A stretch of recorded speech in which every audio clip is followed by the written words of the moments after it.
Welcome to the Let's Eat Grandma Career Warrior Podcast.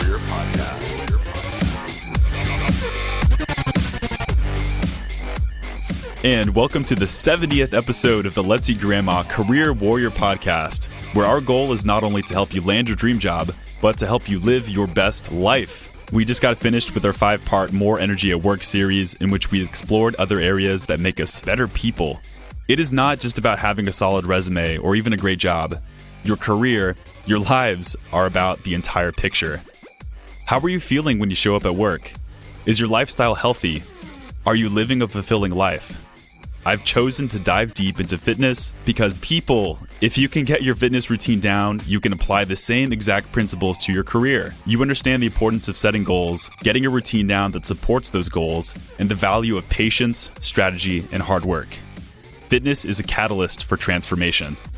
There is no better person I could have brought in to embody transformation than my next guest.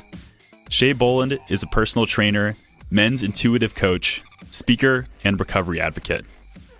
He's been sober for 7 years and currently trains out of Austin's famous HEAT bootcamp and is certified through the National Academy of Sports Medicine. He is also in charge of ATX Sprint Squad, which has a great following, including people who hate to sprint. And a fun fact, he spoke at our last South by Southwest here in Austin, covering topics such as mental health. There is a lot to learn from Shea, and it is my hope that this episode can inspire you to become a better professional and change your life. So let's launch into it with our 70th episode of the Career Warrior Podcast.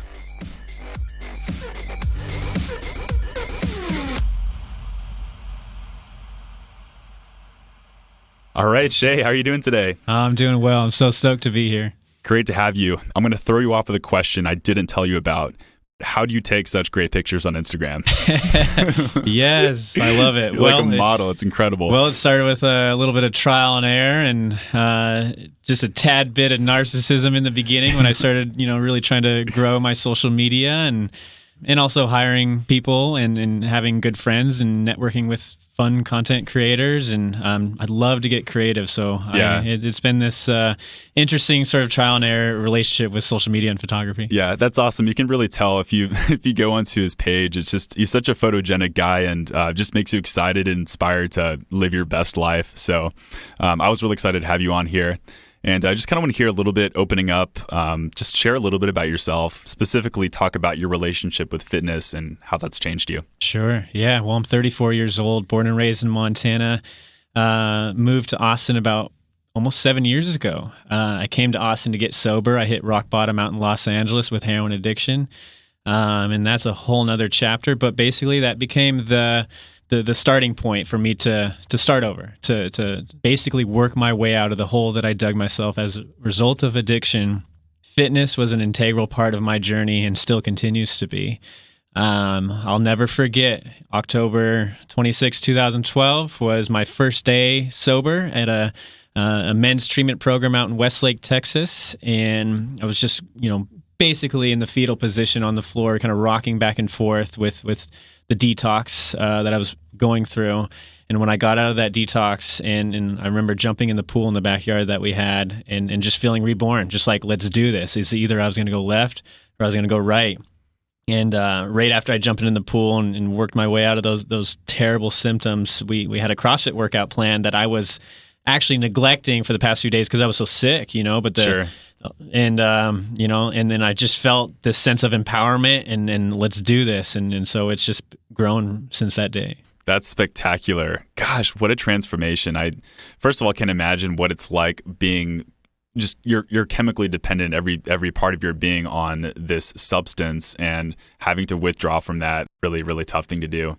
I mean, you talk about fitness being the catalyst, like that one thing that really changed the game for you. Very much so, yeah. But it can't be the end-all, be-all for me. Sure.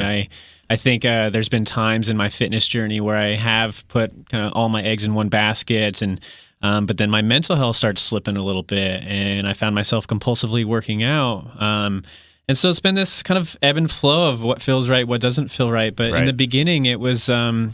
The best word to describe it was empowering, and also, being in the environment that I was with 12 other guys who had, hit rock bottom as well, and just really wanting to live their best lives and to tap into, a healthy sense of masculinity. So it was this sense of brotherhood that I felt at that gym, and just watching the guys push themselves made me want to push myself. And so in the beginning, it started out as almost like, I really want to join them. I want to be part of the crew, be one of the guys. And so I had a hard time holding myself accountable for workouts, especially when I got out of treatment. But over time, I got, a stronger sense of accountability where I was able to hold myself accountable. I didn't need a group instructor. I didn't need a personal trainer. I didn't need the guys around to hold myself accountable. And that's part of the message that I convey to my clients to this day. That's awesome. And I actually was going to ask you about that next. I'm very curious about people's motivations as they help other people. And it always inspires me. But how'd you get into personal training? Great question. I got into personal training about 2.5 years ago, so I'm relatively new to the industry, but I've like to think I've made a significant amount of growth in a short amount of time just because I've been so fueled by passion in helping people. So basically, it was some discontentment with my career at the time. I was a restaurant manager. I've worked in restaurants for most of my life, and when I got sober, I worked my way up from food runner to server to bartender to manager.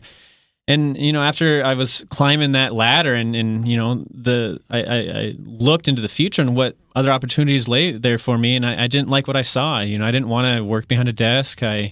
I didn't want to make more money and do something that was unfulfilling. And so I did some soul searching and came up with personal training. And not that personal training was my dream job necessarily, but that it was the most realistic exit plan for me to make a good living, to challenge myself, and to be a little bit more fulfilled, and to have the nature of my work be on more of this altruistic service plane rather than just, more of an unfulfilling sort of endeavor. Yeah. It's so funny, like your life and mine parallels itself in many ways. I came from restaurants. I was in New York City, and I felt like I was good at it, and I was very comfortable with where I was at, but it's not where I felt my gifts were. For me, I felt sort of like the same switch. There was something specifically with entrepreneurship that made me want to pursue Let's Eat Grandma. So one of the best decisions I ever made in my life. Love that. So yeah. Awesome. Shea, this is great so far. I want to launch into the heart of the podcast here. You talk about this concept of being grounded in the present, which I think is so great and such a really good concept that you use in your fitness. One of the things you mentioned on your bio online is, this is not something that's talked about too often. The results people so desperately want are not happening in the future. They are happening in the present moment. So it's my job to help them to start falling in love with the journey. And that starts by shifting their mindset a bit more into the present moment. And I love that quote so much because I felt like that really spoke to me. But let's talk about why this is such an important concept and how people can really stop obsessing over results. Right. Yeah. And when we hear words like presence and mindfulness, it's just such a broad sort of conversation. But to keep things really specific in terms of fitness, because I could go off on this spirituality tangent and all that, but I want to, stay focused. And so basically, I put myself into a very rigid program for a while of just seeking results in the most efficient way possible, of doing things at a certain time, eating things at a certain time, counting everything, having to do a certain muscle group on a certain day.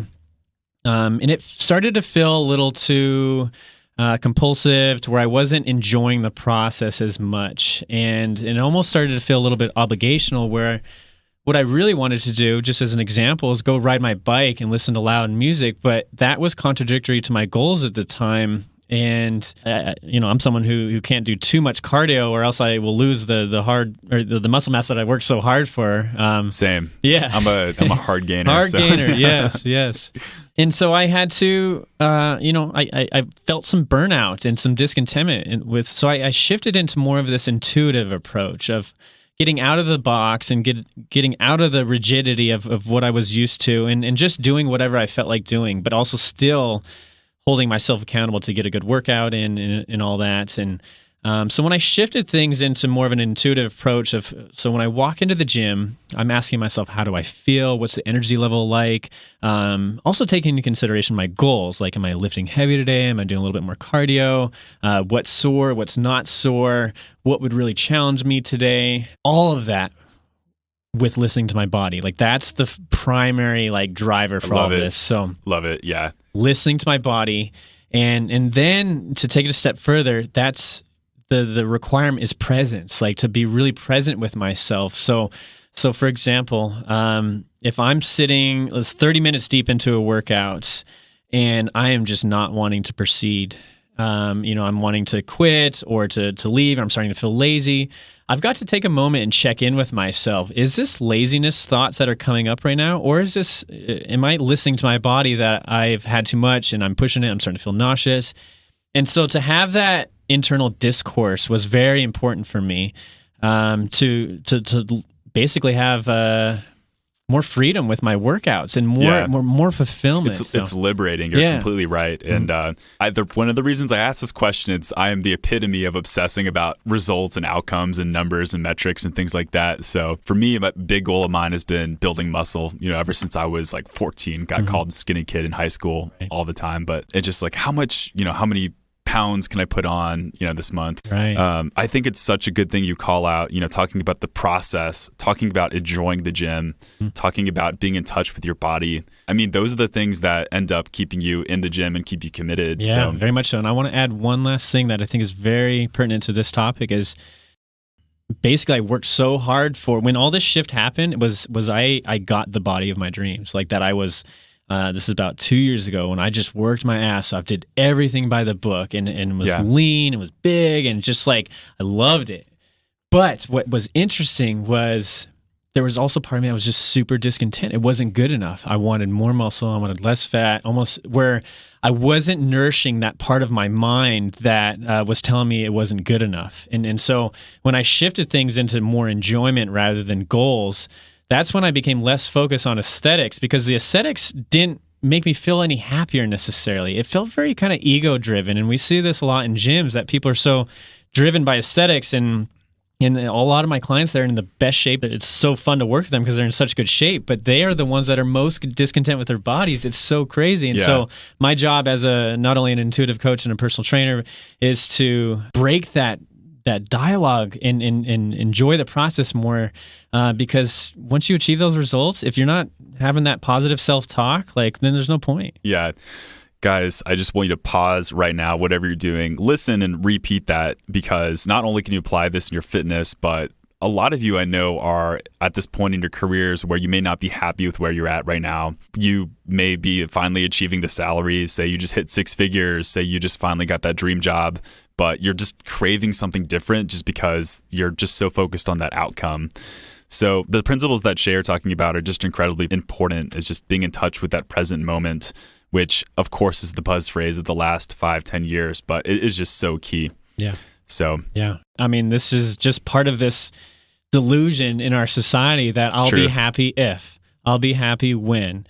And it's just, it's delusional. And so my work, my inner work, whether it's with my therapist, my other brothers who I connect with, and we talk on a deeper level, and holding each other accountable for this, is like self-love starts now, and happiness starts now, because we've got a lot to be grateful for. And I'm trying to continue shifting not only my mindset, but inspiring others to shift their mindset from scarcity into abundance, that the abundance starts now. Because if you're breathing and you're here and you're able-bodied to, whether it's pursue your dreams and to dreams in entrepreneurship or more career fulfillment, right, or aesthetic changes in your body, it's a lot more pleasurable of a journey if you start the self-love and fall in love with the journey now rather than wait till later. Cool. Fantastic.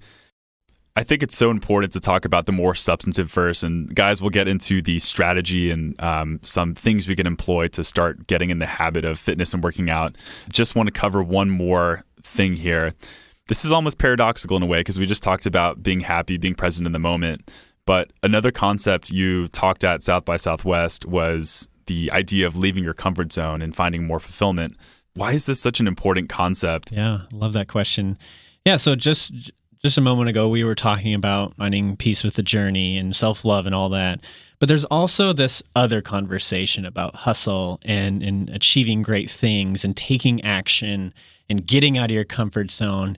And it's like a dance between the two, like how to let both coexist in your life that feels more like balance. And we all know people in our lives that are in one side or the other. In the Zen Buddhism community, they call it the ditch. And so if you're not in the middle of the road, you're in one ditch versus the other. And so part of my work has been finding that middle path, and so to answer your question, I've just got so much experience with this whole comfort zone thing, and I'm learning to just be able to label it, I guess, and really define it. Okay. So this requires a pretty, cultivating a high level of self-awareness. Okay, what does my comfort zone look like?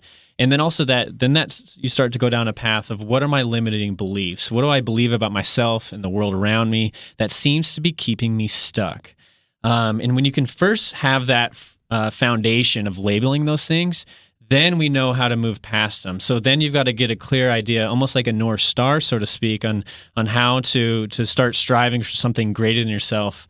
And my life really started to take on new meaning when I gave myself permission to dream big. What do you think are the consequences of just staying in your comfort zone all the time? Like, imagine just constantly being in your comfort zone and not making any sort of push. Or well, me personally, I'm being devil's advocate here. Yeah. Me personally, it means going back to heroin probably and losing my family and potentially losing my life. So I don't live my life out of fear anymore of going back to that. But it's been proven to me that's a very real possibility, because there was a time when I couldn't picture my life sober and I couldn't picture my life going back to drugs. So it's a very scary place for me. But to speak to the masses, I just think that every human has this inherent, infinite amount of potential, and to overcome the barriers that are preventing you from accessing that. It's sad. It makes me sad. It's tragic. It's one of the most tragic things that I see is people not fulfilling their potential. And I know wasted potential. Exactly. And it's such a buzzword, wasted potential and not fulfilling your potential. Right. But I just think that within each one of us, there is a drive in us to succeed and to learn to love more, to love ourselves more, and love the people around us more, and to achieve great things. And it's just when people, I can just really spot it, whether they're using too many substances to numb the stress of life, or too intimidated to start a fitness routine. It's playing small. And I just don't have the luxury to play small anymore. Yeah. My life depends upon it. And then now I've shifted from like saving my own life into like almost it's my duty to not play small anymore, because I need to be carrying the torch, so to speak, to lead others the way to live their best lives. That's awesome, man. You got me getting so inspired over here, and you're speaking to a good group of people. It's like, this is the Career Warrior podcast, and all people connect with me on LinkedIn, and like, these are great professionals who oftentimes are reaching outside their comfort zone. This is why I have you. You integrate spirituality, you integrate such really big things. It's not just about the workout. Yeah, very much. Yep. Cool. We're going to get practical here. One of the things that listeners do like about this podcast is we get pretty actionable in terms of our content. So let's talk about ways we can do this. Say I'm committed to my workout routine. I want to get back into it. Probably the biggest excuse that you'll hear from people who do not work out, even though they want to, is they don't have time for it. What's your best way to smash that excuse? Right. Or work with it, whatever you want to do. Yeah. And this is an opportunity to go deeper with that person that I'd be speaking with. If, let's say, you're a new client and they can't find the time for it, is to ask the why. Why do you want to be healthier? Why do you want to do things that promote a longer life and more, whether it's mental freedom or clarity or all these things, to be able-bodied to play with your kids when you're 70 years old or whatever it may be, or grandkids. Right. And so if I can get someone in touch with their why of why they're doing this stuff in the first place, and to get the bigger picture in mind. And so we use that as, and I'll keep going back to this North Star metaphor, is then the importance really, it's almost like it kind of bumps up a little bit in the ranks of priority, where it's like, okay, this is actually a big deal, because at the surface level, let's say it's spin class, like surface level, like, I don't want to go to spin class, like I don't have time for it, I'd rather go home and just call it a night, I'm very tired. Yep. But when you start incorporating that why in there, and it's like that this is actually part of a bigger picture of that I need to do this, because it's almost like a vow I made to myself, because I want to be really healthy to be around longer, but just to more of a simpler answer and not such a complex. I know I got off on a little tangent there. No, that's good. That's really good. Yeah. Start small, to not have something be so overwhelming. I mean, this could be literally 10 minutes, where you can find 10 minutes. And I promote consistency. That if you can have more consistency, even if it's 7 days a week, like that's in smaller workouts that are, let's say, not as quality as 3 great workouts. Yeah, I think is a much better starting point. Yeah, I agree. And I told listeners this, but this is probably not what I'd recommend for everyone. But I started kind of extreme. I did the P90X workout when I think I was like 21. It was tough because it was 90 minutes of just pretty intense workouts. The thing that really worked for me is I was able to do it at home and not have to worry about getting a gym pass, whatever. At the time, worrying about what people thought of me, and just the commute also was another hassle. Yeah. But once I finished that program, I got in the habit of just doing it every single day. That eventually transformed to getting a gym pass, which I don't know if I'd have it any other way. I just love going. Yeah, you just got to do it, don't you? And because there's a whole lazy component to it too. It's like it's part of my job to call people out on their laziness. It's like I know I preach compassion and self-love and all these things, but also it's like just step it up. It's time to step it up, and like. You are creating your own misery. You're creating your own stagnancy. It's time to just take action. And so, just to share a bit more about your previous question, is enjoyment. Finding things that are somewhat more enjoyable than other things. Because if you're really not looking forward to going to this CrossFit class that you signed up for, and it's overwhelming, and you feel intimidated. But you really like swimming at the pool, and you feel most like stress-free when you're doing that, but it's not as efficient to achieve the aesthetic changes in your body that you're craving. I would encourage you to do more swimming, because then that promotes consistency. And when we have consistency, then it becomes habitual. And when things are habitual, when you frame it in your mind, when it goes from obligational into more opportunistic, where you look forward to it, right? You spoke to that you look forward to going to the gym now. Yes, exactly. That's where we want to get people to. That's my job. Is I want to get people to look forward to it. That is actually helping them in their lives. Yes, and ladies and gentlemen, isn't it great? And for some of you, it may be hard for you to picture this, but it is possible to really, truly enjoy going to the gym. And maybe there's some times to be honest, I'll have it be the best part of my day, better than parts of my work, better than going to sleep. It is possible. Yeah. Cool.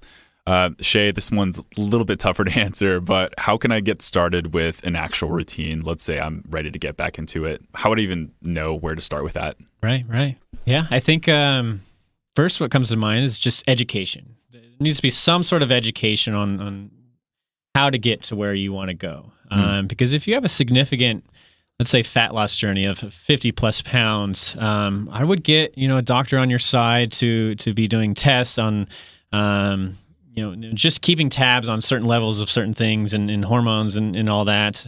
And then getting a trainer, hiring a trainer, even if it's just a short-term relationship, even once a week, once every 2 weeks, just to have that person in your corner. And it could just be a temporary relationship where you soak up everything like a sponge from them, and then if you can't afford it, let's say, then you would do those things on your own.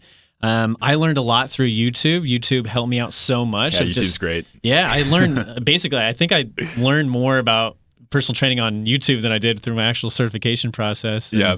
And every single exercise that I don't know, I'm just be like, I'm sure YouTube has something. Yeah. And so I say that for safety reasons, because I see a lot of people doing things incorrect that could promote, injury, but also efficiency too. There's efficient ways to work out, and there's inefficient ways to work out. And I know earlier I talked about, doing what feels right and all that, but if you're wanting to get serious about changing your body, I just see silly things in the gym, and I hate to, sound so judgmental, but that's part of my job, is to kind of... It is your job. Yeah, call those things out, and with good intentions of of getting people to do things in a way that will just help them more, and so to get that education to help you. Right. And also, like I said earlier, is getting in touch with the why. That helps. And then also getting some sort of a plan in place. And because I think in the beginning, if you're going from being really stagnant into working out consistently, having a plan and being rigid is important to hold yourself accountable. Exactly. Yeah. And then also I want to, lastly, the power of a community too. community helps so much. And I've seen that with my ATX Sprint Squad. It's a big sprinting group that I host every Saturday here in Zolker Park with over 100 people. And so people are coming to that of like, holy crap, this is helping me so much because I hate to sprint or I hate to run, but I love being around so many other like-minded people. Yes. That's why I can't wait to check that out. Yeah. Honestly, same thing. And it is like the thing about what I do is I love what I do at Gold with the resistance training, but there isn't that community aspect, which I'm kind of missing right now. So it's not like I'll stop doing that, but I think I would love to meet other like-minded people, which I think is so great. Shea, what is the biggest mistake people make when they're trying to integrate fitness in their lives? And you can go two ways with that. And I noted this. It's people who are beginners and starting out versus people who may have been doing it for a while. Mm-hmm. Mm. Just jumping all in with something that's just too overwhelming, where we want to create sustainable habits. Yep. And when you jump in too fast, let's say, okay, it's January 1st. I want to change my life. I want to do this. I want to lose the 50 pounds. I want to get the girl of my dreams. I'm going to do keto. I'm going to Gold's Gym. I'm going to sign up for 5 days a week. I'm going to drop $1,000 a month. Yep. And I'm going to go buy the clothes. And then they last for a couple months, and then they just fall off because it's just too much too fast. Yeah. And you know, there's a lot of validity to that drive and that inspiration. And hats off to people that can keep that momentum going, and they make that happen. They change, and I can't dismiss that. That's awesome. But that's a big thing that I see doing a routine that's too overwhelming. Yeah, you're talking to me here. I don't know if you did your research on Chris before this podcast, but yeah, I'm very.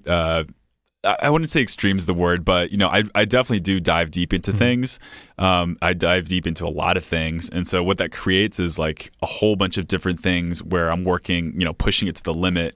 And for me, that causes burnout. Mm-hmm. And I'm more self-aware of it, you know, I'd say over the last 5 years. But I think that's how my relationship with fitness probably has changed over the last few years, is exactly what you're talking about, is making it more sustainable. Yeah. Like if I'm in a period of my life where my business is going to be growing like 3x or whatever, like maybe I don't have time to focus on putting on 5-10 pounds of muscle mass. Right. Exactly. You know, we're cutting fat or whatever. And yeah. you mentioned, you know, there might be two parts to that question. So when you said that, I was thinking, well, what's the other part that's not the beginner? So, you know, I've been in the fitness industry for a few years now, and a lot of my friends are in the fitness industry, and I see them that they have amazing bodies and they work out consistently, but there seems to be this neglect towards their mental health, where their emotional well-being. That something special happens when you combine inner work, therapeutic work with physical work. It becomes this like synergistic effect in my experience. For sure. And I just see, and honestly, I'll just say this outright, some of the most unhealthy people I know are the people with the best bodies, you know, like, oh yeah, where there seems to be like this, that they think that that's the answer to their problems. And that if I only get this body and go to the gym, you know, 5-7 days a week and do all these runs and eat perfectly, then I will be perfect and I will be happy. And it's just, you know, going back to that word delusional, it's kind of delusional. That's part of my shift this past year, especially is putting more of a focus on the mental health side of things. And I'm the happiest I've ever been, so don't get me wrong about all that, but just continuing to peel back the layers of the onion of myself and getting to know myself on a deeper level, getting to know my shadow side and my limiting beliefs, and how I can show up in relationships healthier, be a better coworker, be a better personal trainer. And then, you know, when I combine it with the physical side of things, it just helps me move at such a faster rate for my goals. Yeah. So I don't know if you did this on purpose, but it's the perfect segue into my next question. Like, great answer, by the way, because I think that we need to address this, because honestly, it can become unhealthy where it's the only thing you're worried about is exactly going back to those results. So like hypertrophy or cutting fat, things like that. But perfect segue, like I said, fitness is just one part of the entire package. What other things would you recommend us career warriors add to our routines to enhance our lives that may go hand in hand? You know, I'm going to say the word meditation, but I almost want to set the word meditation aside for a second and call it just sitting with yourself. But there's a lot Sure. of power in just not doing anything. Especially in our culture, there's so much of an emphasis on taking action and hustling. And if only you can move at a faster rate, then you will be able to have more success and let your goals and your business materialize. But I notice in my journey that when I started moving at a faster rate, I started to lose sight of where I was going, and it started to feel compulsive. Use this word a lot because it's so pertinent. And so I had to dial back on the hustling. Something that's just so pushed down my throat with social media. You see it everywhere. Yeah. There's not a lot of people talking about the mindfulness side of things and slowing down. I mean, there seems to be a shift for sure in the conversation in our society. But right. So sitting with yourself and not doing anything. This practice of inaction, I'll call it, it does a few things. It's allowed me to get more resilient, I feel. And what I mean by that is to not be afraid of the silence and to get to know that part of me that's squirmy, that wants to take more action, that feels like I need to be doing something so I can be better and get validated.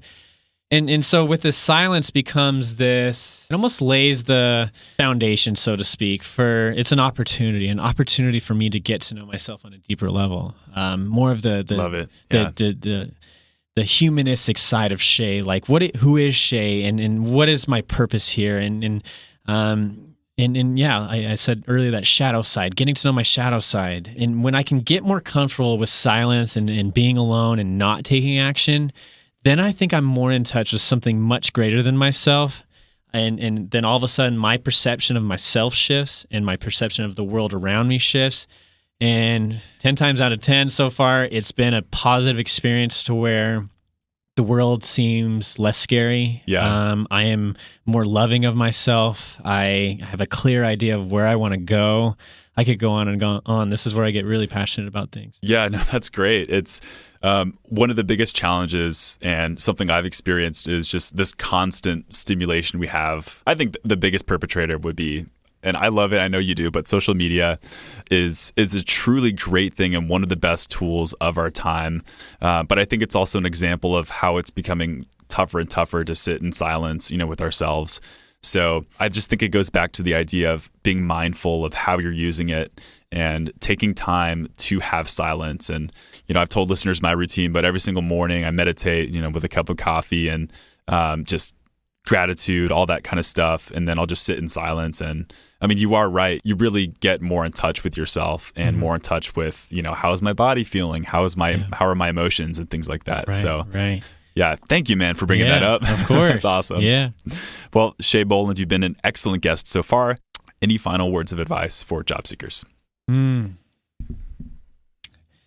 first thing that comes to mind is to not be afraid to dream big, and to not play it safe and to not play small, to get really clear on, take the dollar signs out of the equation, take the safety out of the equation and the comfort and what's realistic out of the equation, and focus on how you want to feel and who you want to be, and how you want to show up in relationships and with your family and with your kids if you have them or if you want them. More of this bigger why and where you want to go and how you can have the life of your dreams. And so for me with the personal training thing is I didn't choose to be a personal trainer based on, it was part of a bigger picture of like, I wanted to help people. I wanted to be my own boss and I wanted to use my own creativity, that those three things need to be met before the dollars and the safety was, or the comfort of making this transition was secondary. And so get really clear on that. Then that goes back to a practice of self-awareness and slowing down and getting really clear on what that looks like and giving yourself permission to dream big and then reverse engineer from there and then start taking action. That was the best way to put a cap on this. I appreciate that. What's next for Shea Boland? How can people find out more about you? Yeah, of course. Well, long story short, I don't want to, dive too deep into this because it could take another hour, but basically I'm transitioning out of fitness. I've gotten to know my clients on a deeper level, and I've gotten to know myself. And there is a yearning to be there for people on a more emotional, spiritual level. And so I'm making a slow transition into men's work and men's coaching, where I work on a deeper level, more than just aesthetics with my clients. I'm creating a online course for people who are sober curious to tour sobriety with a personal coach in a small group where we would have a community vibe. And so imagine like Dry January, except you have a community supporting you that are all doing the same thing, and you have a personal coach. So doing that, and then also just taking a few action steps towards hosting my first retreat in the next year. And I'm really excited about that, but it's too early to be talking about that. That's fantastic. Yeah. And what is your Instagram handle? Yeah, so my only social media presence right now is Instagram. It's my full name, Shea Boland, and it's spelled SheaBoland.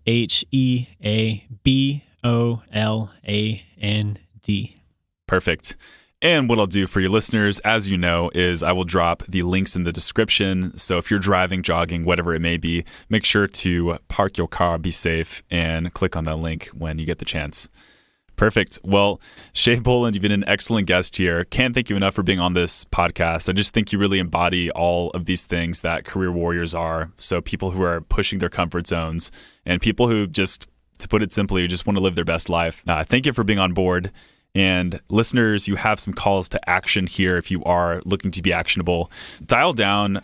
I think Shea said something really cool, which is defining your why, I think is huge. It was one of the best things that I did it for me. And I realized for me, it wasn't just about putting on muscle. It was, I wanted to feel better and I wanted to just feel more confident and empowered. So write down that list when you get home and really think about that, because it will take your fitness up to the next level if that's what you're trying to pursue. So ladies and gentlemen, this concludes the 70th episode of the Career Warrior Podcast. This has been such a great episode, and I'll see you next week. And for more on your job search, make sure to check out letseatgrandma.com. That's where you can find our blog, where we post the podcast show notes and so many more articles that will help you in your job search. You can also check out our resume services if you are interested in getting your resume professionally reworked. And please make sure to show us some love by jumping onto iTunes and leaving us a rating. The support from my fellow warriors will show the world how great this podcast is and help other people in their job search. Pay it forward. Thanks, guys, for being true warriors, and thank you for tuning in. I'll see you next week.